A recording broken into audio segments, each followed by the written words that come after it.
All right, today we are diving into a really powerful book by Brianna Wiest called The Mountain Is You. And it's all built around this one single challenging idea, one that might honestly change how you see just about everything. So, right out of the gate, the book hits you with this super direct question. It just pushes aside all the usual excuses, right? The economy, your boss, your past, all of it. And it asks, hey, what if the real mountain you have to climb is the one that's inside your own head? And this is where things get really interesting. Right away, the book completely reframes the whole idea of self sabotage. It argues that it's not some character flaw. It's not a sign that you're weak. It's actually a misguided survival instinct. It's basically our primitive brain trying to keep us safe from anything new or unknown. And that's the whole metaphor of the book right there. The mountain we're all trying to climb, it's not some big thing out there in the world. Nope, it's actually built from our own fears, our own habits, and all those emotions we haven't quite dealt with.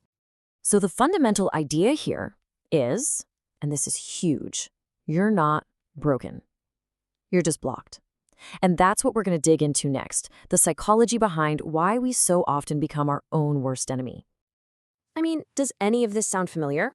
I'm just lazy. I'm too weak. When we put things off or shy away from a big opportunity, these are the kinds of labels we stick on ourselves, right? We immediately see it as a personal failing, a deep flaw in who we are. Okay, but here's that core shift in perspective again. The myth we're all telling ourselves is that we're lazy or weak. But the truth, according to Wiest, the truth is that our brain is just trying to protect us. It's like this old, outdated survival software is kicking in when it doesn't need to. And this is so crucial to understand. Your brain will always choose a familiar pain over an unknown possibility. Think about it. That dead-end job, that relationship you know isn't right. Yeah, it's painful, but it's familiar pain. And to that ancient survival part of our brain, familiar always equals safe. So, okay, if self-sabotage is just the symptom, then what's the real disease? What's the root cause? Well, Weist argues it's not the challenges out there. It's the unprocessed emotions we're carrying around in here. And this is exactly where developing our emotional intelligence becomes absolutely essential. It's really just about learning to listen to our feelings instead of constantly running away from them. Because, as it turns out, that's where all the real answers are hiding. And listen, we're not always talking about huge, life-altering traumas here. A lot of the time, self-sabotage grows from these smaller, kind of unnoticed wounds. That rejection you never really talked about, those expectations you felt you could never meet, even the identity you built just to survive that maybe doesn't fit you anymore. These are the real roots of that mountain. So here's the game-changing question, really the heart of emotional intelligence. Instead of trying to push a feeling down or rationalize it away, you just get curious. You ask yourself, okay, what is this feeling trying to teach me? Why is this anxiety showing up right now? Suddenly, the feeling isn't the enemy anymore. It's your guide. And this is the real payoff. The second you can actually look at that uncomfortable emotion and just name it, oh, hello, fear of failure. Or, there's that feeling of not being good enough again. You literally take its power away. You go from being controlled by it without even knowing to consciously looking at it. And that changes everything. Okay, so we've looked at the past, we've looked at the present, now it's time to turn our eyes to the future. This part is all about building a vision for yourself that is so compelling, so exciting, that it literally starts to pull you up and over that mountain. Weiss's point here is pretty simple. We get stuck when our day-to-day actions don't match up with the person we say we want to be. So really, every single day you have a choice. You're either feeding that old self, the one stuck in doubt and old patterns, or you're feeding your future self by making even one tiny decision that lines up with where you want to go. And I just love this quote because it flips the whole goal on its head. This isn't about getting into a brutal, exhausting fight with yourself. It's not a war. It's about growth. It's about becoming so much bigger in your skills, your wisdom, your resilience, that the mountain that once seemed impossible to climb, well, now it's just a little hill you can easily walk over.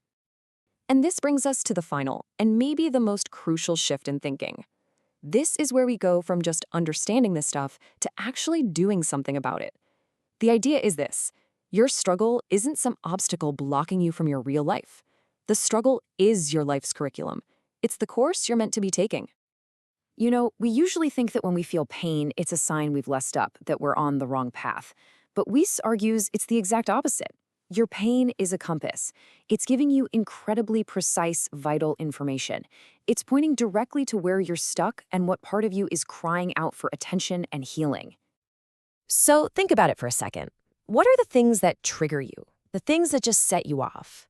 According to this way of thinking, those aren't just random annoyances. They're actually guideposts. They're like big, flashing arrows pointing directly at your unhealed spots and the lessons you're here to learn. They show you exactly where the work is. So the big question is, how do we actually do this? Well, Weiss gives us a pretty straightforward but powerful 4-step formula. Step 1, awareness. You gotta see your own patterns. Step 2, honesty. You have to admit what you really truly want and what you're afraid of. Step 3, forgiveness. That means letting go of old emotions so they don't run the show anymore. And finally, step 4, action. Start building that new identity with small, consistent steps every single day. And that brings us to maybe the biggest, most mind-blowing idea in the entire book. All those challenges, all the struggles, even the self-sabotage, those aren't things you have to fix before you can start living your life. No, overcoming them is living your life. The actual journey of climbing your mountain, that's what forges you into who you're meant to be. So let's end with this question for you to take with you. Think about the biggest challenge in your life right now. That thing you just keep bumping up against over and over. What if, instead of seeing it as a roadblock, you asked yourself this one question? What lesson is my mountain trying to teach me? Because the answer to that question, that's the first step of your climb.